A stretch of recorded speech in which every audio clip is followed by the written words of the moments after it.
Austin, JJ was talking about the part of the difficulty with OKC and that they can just switch their points of emphasis in a game on the fly. They've got the personnel to kind of to do what they need to do. What has that challenge been, and where have you guys focused on trying to get over the hump with them? Yeah, I mean they're a connected group that their pieces fit basically perfect. So it's tough to beat them, and they got a good coaching staff over there that does a good job, managing the game the way that his team needs the game to be managed, and they got really good players. Was it a matter of, excuse me, no matter what you tried to do, they had an answer for it? I mean, you could say that. Thought we played a really good, first half, even a little bit in the third quarter. It's kind of been the trend the last couple games. Just got to figure out how to take that first half and move it to the second. You mentioned that third quarter, the third quarters for the series. I think they're outscoring you by 31 for the first 3 games. What have you seen out there, I guess, from game to game that's led to the struggles coming out of halftime? I'll have to watch the film. You guys have talked a lot about, and JJ's talked about the way they can blitz at times, and they did that in the third quarter today, and having halftime leads in the last 2 games. What is it that they're doing with that high-intensity pressure that is becoming difficult for you guys to stop those runs? That's basically the same question. So if I had the answers, we would not struggle with it. How do you build on something positive? How do you mentally, emotionally scratch this off and try to get one Monday? Yeah, I mean, you come and compete. There's a bunch of guys in this locker room that are competitors, and basically the message after the game was we're going to come in here Monday and we're going to get a win. Obviously the situation sucks, but that doesn't give us the license to quit. We got to come in here and compete. We owe the organization that. We owe each other that. We owe our fans that. So we're going to come here Monday and play as hard as we can. For sure. So they are coming off his best game in Game 2, guys, but struggled here in the third. Danny, I'll start with you. 0 for 5, 0 for 4 to start that first quarter. Challenge that they were going to present, pretty obvious the way that they're able to kind of wear on teams as the game goes on. But what were some of the adjustments that you guys tried to make tonight, and what did they do to repel some of those back? Obviously the third quarter, we start with that. We didn't have the energy, the effort, and they put a 30-plus point quarter on us, and kind of took care of the game right there, honestly. We had moments, obviously, in the first half that was really good for us. We did a good job of sharing the ball and knocking down shots. In that third quarter, we didn't knock down shots. We didn't defend or get stops, I would say. We did defend, but we didn't get stops, and it allowed them to kind of take control of the game. What is your level of anger and or disappointment? I don't want to say I'm not angry or disappointed. Obviously, you're disappointed in the simple fact like you being down 3-0, obviously. But, we still got life, and that's all you can ask for. And we got to be much better on Monday. See what happens.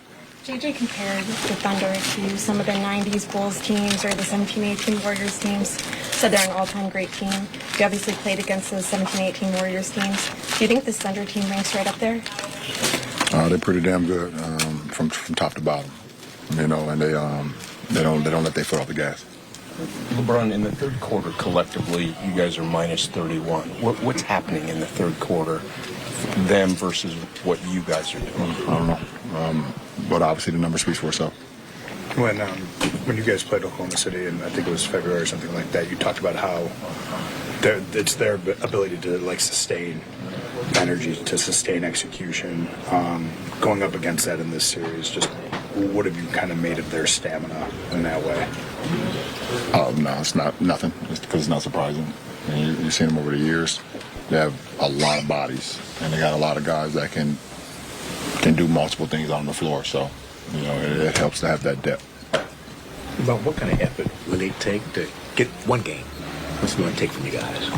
Obviously we got everything. Everything and more to beat a team like this. So we got to be our best, be at our best on Monday. Bob, when you guys get to any team gets to an elimination scenario, it literally could be the last time that group is together as it's constructed. Is that something that a group should acknowledge or does acknowledge? And what's key to you don't just focusing on that? Nah, you don't really talk about that. You focus on the moment at hand and go from there.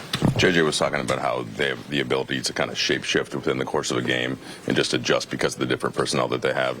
You've been on some teams like that, but what is the challenge when you're trying to almost put something out on the floor that they have and they're able to just switch on the fly?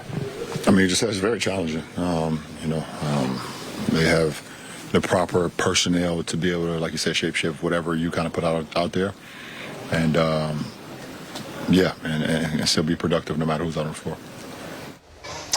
All right, Danny, time now for a little Access 360. Marcus Smart, he's done a great job on SGA this series, man. But the Thunder depth is he's done a great job all around. Just hasn't been able to shoot it as good as he would like to. But he's picking up the energy, he's picking up the force, picking up intensity, especially defensively. And it starts right from the shot taking. You see him, as soon as they get the rebound, he's picking them up full court. Let him know I'm there, you're feeling me. I'm not gonna just let you get comfortable. Puts him in a little hurry, puts him in a rush, makes him turn the ball over a little bit.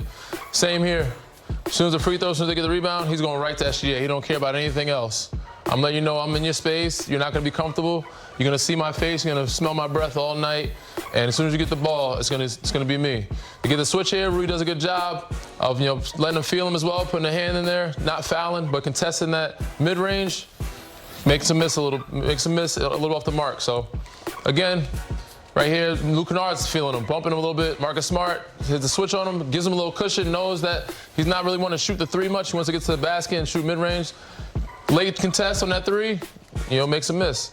But Marcus Smart did a great job all from the start of it. And whenever the shot goes up, most people run back and find a guy. He's like, no, I'm going straight to SGA. I don't care about getting back. And this has allowed him to get in plays, give him second possessions, also speed SGA up a little bit and make him uncomfortable so they can get, a steal in the backcourt and another offensive possession. So he's done a great job all series of just being in his space and making him know, making him aware that I'm always going to be there. And he don't care about anybody else or anything else, but making sure SGA does not feel or get the ball in where he wants it, especially to start the offense. I think JJ said it best, and great breakdown right there, Danny, and props to Marcus Smart, the coaching staff. They've done a really nice job game planning and playing against SGA.